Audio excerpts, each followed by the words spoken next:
Hey everyone, it's Brennan. Today we are reviewing Sinners, a film directed by Ryan Coogler, starring Michael B. Jordan and Miles Canton, his debuting role.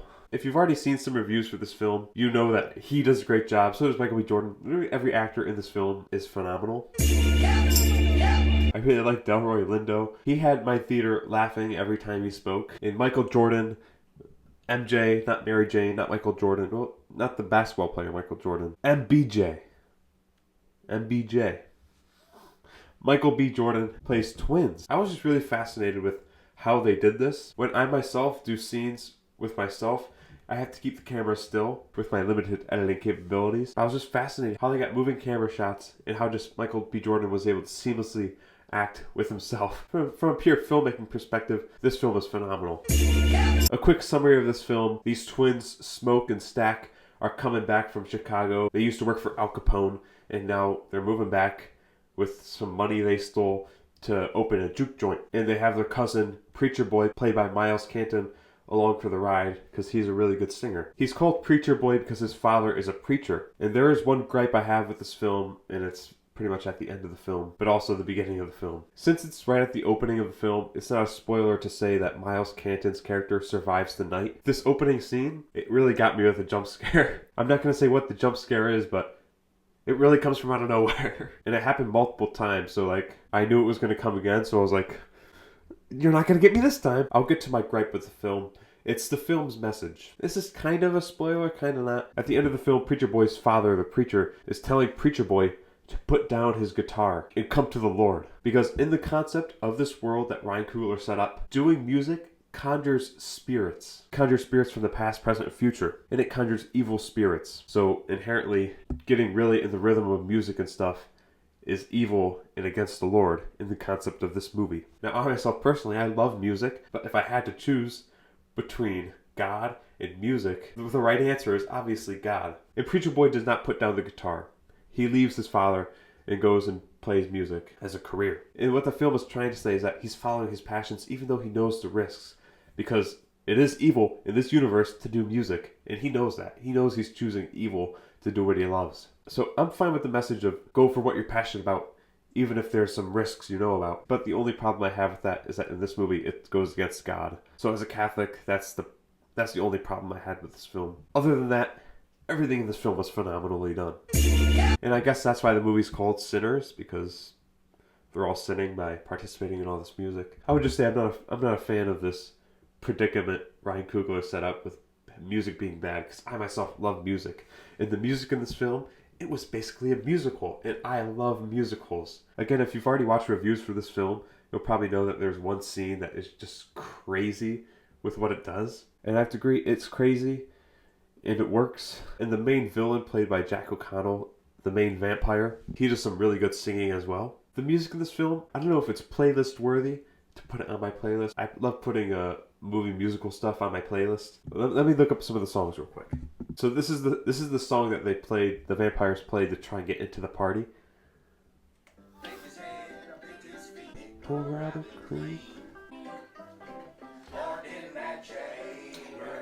Pour out a cream. Alright, I would have let them in. Alright, anyways. If I let them in, I would have been the stupid character in this film, because this film does a good job at making its characters not seem stupid like in every horror movie. They do the smart things once they find out what they're dealing with. And yeah, I don't know if I mentioned this, they're dealing with vampires. I don't know if Ryan Coogler's changing the concept of vampires. Like in this movie, they're smart zombies. Like you bite somebody, nom nom nom nom, and then they become a vampire fairly quickly. Like a zombie bites somebody and that person becomes a zombie. Like in this movie, like an evil spirit possesses that body, I think. And then one final thing I'd like to mention about Michael B. Jordan's performance. I love the chemistry with himself as his brother. Just the two characters were good. Like they each went off on a little side mission during the film. And we got to explore a little bit more about them. We got to care about all the characters in this film before all the vampire stuff went down. So overall, the film was tense. It had some scares and thrills for the horror movie fans. It had great music for the musical fans. Great cinematography. The theme was good, except for the part of going against God. And I would just say that this is a film that knows what it wants to be. It knows what it's doing. Ryan Coogler was masterful as a director here. So overall, as a final score for this film, just off the top of my head, I'm going to give it a 9.0152 out of 10. Yeah, I would recommend seeing this in theaters. Let Hollywood know that we want more original films. Just films that don't go against God. But yeah, let me know. Have you seen Sinners? Let me know if you agree with my thoughts in the comments below. And this will not go on my 300 series or list. Maybe in the future I'll do a longer review for it if you want.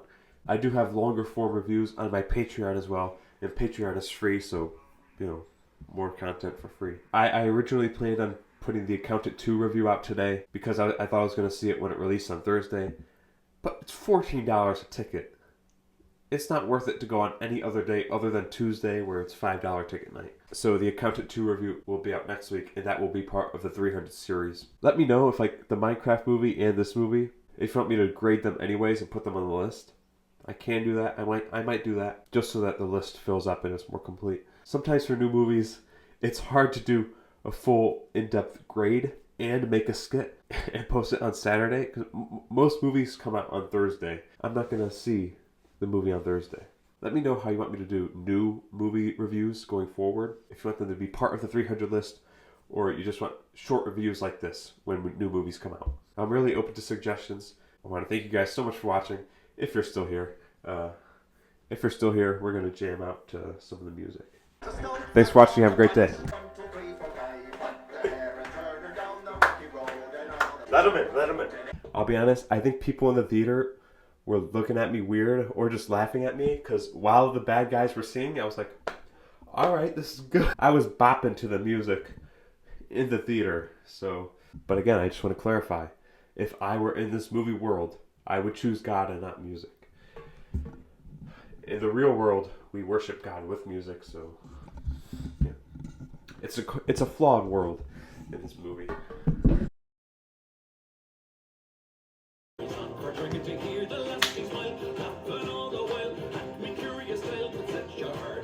Lego Brendan Movie 2.